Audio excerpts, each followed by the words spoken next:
안녕하세요. 농부와 꽃밭입니다.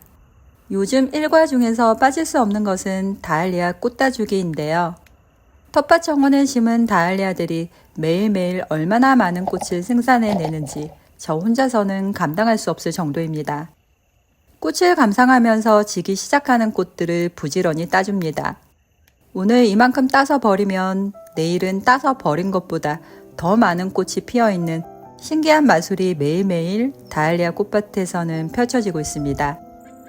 저는 올해 5월 중순경에 다알리아 괴근을 꽃밭에 심어주었는데요. 심고 나서 한 달 후부터 꽃이 하나둘 피기 시작하더니 7월 초순부터는 꽃폭탄이 터지기 시작하면서 7월, 8월, 9월, 10월 중순이 넘은 지금까지도 매일매일 꽃폭탄의 연속입니다.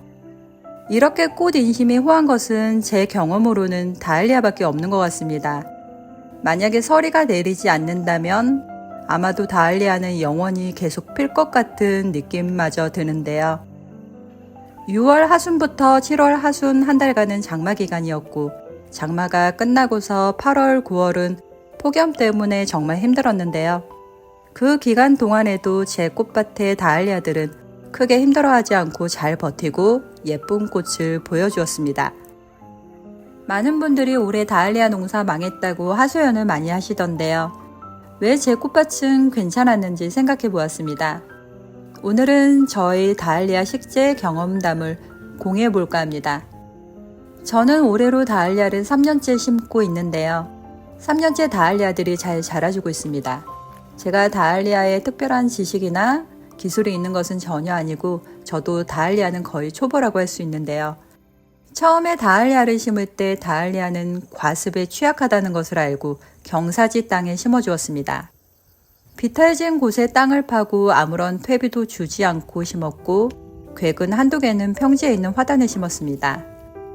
경사지에 심은 것들은 서리가 올 때까지 아주 잘 자랐던 반면 평지에 심은 것은 장마철에 괴근이 썩어버리는 것을 보고서는 두 번째 해인 작년에는 경사진 곳에 있는 텃밭 상자에 다알리아를 거의 심었고 일부는 평지에 도둑을 높이 만들어서 심어주었습니다.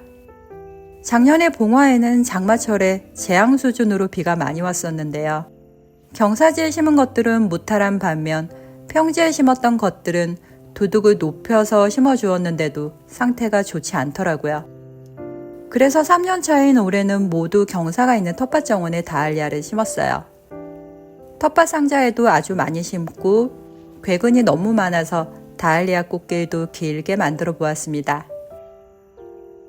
처음에 아주 작은 괴근 10개 정도로 시작한 것이 2해를 거치니 괴근들이 엄청나게 불어나서 자연히 많이 심게 되었는데요. 제가 다알리아를 3년 키워보니 다알리아는 첫째도 둘째도 셋째도 물 빠짐이 최고로 중요한 것 같습니다. 습도가 최고조에 달하는 장마철이라도 물 빠짐만 잘 된다면 크게 걱정할 필요가 없는 것 같아요. 처음에 심을 때만 땅에 완숙 퇴비를 조금 넣은 후에는 비료나 덧거름을 더 이상 주지 않았습니다. 식재 간격은 50cm로 했는데요. 그 이상 띄워서 심어도 될 것 같습니다.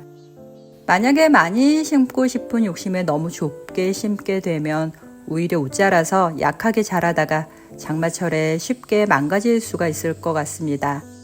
제가 처음 다알리아를 키워보니 다알리아는 적당한 환경에서는 생육이 아주 왕성한 편이더라고요. 새순도 잘 나고 가지도 아주 쭉쭉 잘 자랍니다. 그래서 순지르기를 해주지 않으면 키가 너무 커져버릴 수 있는데요. 순지르기를 통해서 키도 조절하고 겹순을 더욱 유도해주면 더욱 풍성한 꽃을 기대할 수 있습니다. 다알리아 고수님들은 다알리아도 사과나무처럼 전지를 통해서 수영과 꽃을 만든다고 하시더라고요. 올해 3년차에 처음으로 저는 다알리아에 순지르기를 해주었습니다. 가운데 주 가지가 30cm 정도 자랐을 때 끝을 잘랐고 곁가지는 거의 자르지 않고 그대로 두었는데요. 키를 더욱 줄이기 위해서는 곁가지도 계속 순지르기를 해줘야 한다고 합니다. 순지르기를 많이 해주면 해줄수록 키를 낮출 수는 있는데 꽃도 그만큼 늦게 피게 됩니다. 장마철이나 태풍이 불 때 피해를 최소화하기 위해서는 초기에 순지르기를 많이 해서 생육을 억제시키면 늦여름부터 꽃을 보기 시작해서 거의 가을에 본격적으로 풍성한 꽃을 보게 되는데요. 다알리아를 가을꽃이라고 생각하고 관리한다면 이것도 좋은 방법이 될 수 있을 것 같습니다. 저 같은 경우는 일찍 심고 순지르기를 많이 하지 않아서인지 심고 나서 한 달 후부터 꽃을 보기 시작해서 7월 초중순부터는 다알리아 꽃을 풍성하게 감상할 수 있었는데요. 경사지에 심은 덕에 장마철에도 괜찮았고 폭염에는 틈틈이 물을 주어 관리를 해주어서 궤근 수확까지 순조롭게 진행이 될 것 같습니다. 가을이면 농사일이 너무 바쁘기도 하고 봉화는 서리가 일찍 오는 지역이라서 저한테는 오히려 일찍부터 꽃을 감상하는 이 방법이 더 좋은 것 같아요.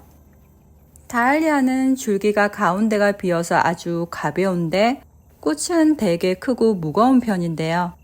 그래서 비가 자주 올 때나 폭우가 올 때나 장마철에는 특히나 꽃 따주는 일을 열심히 해줘야 합니다. 비가 온다고 하면 그 전날 활짝 피어있는 꽃들을 잘라줍니다. 만약에 제대로 잘라주지 않다가 비바람을 잔뜩 맞으면 꽃이 무거워져서 줄기가 고꾸라지기 쉽고 지지대를 제대로 해주지 않았다가 전체가 쓰러질 수도 있습니다. 아끼지 않고 막 잘라도 또 그만큼 금세 꽃이 피니까 시원시원하게 잘라줘도 됩니다. 우중충한 장마철에도 비가 잠시 그친 사이에 꽃들을 후다닥 따주곤 했는데요. 비가 연일 오는 장마철에도 다알리아 꽃들은 정말 끊임없이 피어나더라고요. 지지대는 다알리아를 처음 심을 때부터 바로 해주었는데요. 고추 말뚝 같은 것을 지지대로 박아주고 유인줄로 다알리아가 넘어지지 않도록 잘 묶어줘야 합니다. 초보라서 그런지 쓰러질까봐 너무 걱정을 해서인지 너무 꽉 조여서 지지를 해준 것 같아요. 저는 순지르기를 많이 해주지 않았는데 유인줄로 바짝 묶다 보니 다알리아 키가 커진 것 같습니다. 오히려 좀 더 여유 공간을 주고 지지대를 받고 좀 느슨하게 묶어준 것들은 가지들이 자연스럽게 옆으로 살짝 누운 수형으로 만들어져서 키도 덜 크고 꽃은 오히려 더 많은 것을 관찰을 했습니다. 내년에 저는 장미 가지를 눕혀서 유인하듯이 다알리아 가지도 옆으로 좀 벌려서 유인을 해보려고 하는데요. 한 해 한 해 조금씩 저만의 방법을 찾아가는 것 같아요. 화려한 장미가 지고 나면 장마가 찾아오고 숨이 턱턱 막히는 여름철에 다알리아만큼 상큼한 꽃도 없더라고요. 다알리아의 화색은 하나하나 정말로 상큼하고 깨끗하고 화사하고 발랄해서 언제나 기분을 즐겁게 해주는 매력이 있습니다. 장마철에 궤근을 썩히거나 폭염에 말라 죽이지만 않는다면 늦가을에 풍성한 수확을 거둘 수가 있습니다. 영상에 하얀색 다알리아들이 엄청 많죠. 아스펜이라는 이름의 다알리아인데 아주 키우기 쉽고 번식도 잘 되는 품종인데요.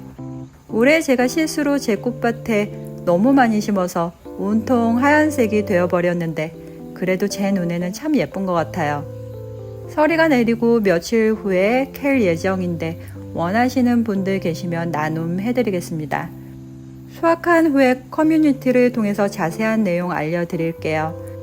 관심 있는 분들은 미리미리 알림 설정 해놓으시면 좋을 것 같습니다. 얼마 전에 구근식물 식재 디자인이라는 책에서 본 다알리아 사진인데요. 정말 아름답죠? 지금까지는 다알리아만 군락으로 심었었는데 내년에는 그라스나 다양한 식물과 섞어 심기에 도전을 해봐야겠습니다. 곧 서리가 내리면 다알리아와 안녕을 해야 합니다. 그때까지 매일매일 틈틈이 다알리아 실컷 감상하면서 농부의 한 해 마무리도 열심히 해야겠습니다. 지금까지 시청해 주셔서 정말 감사합니다.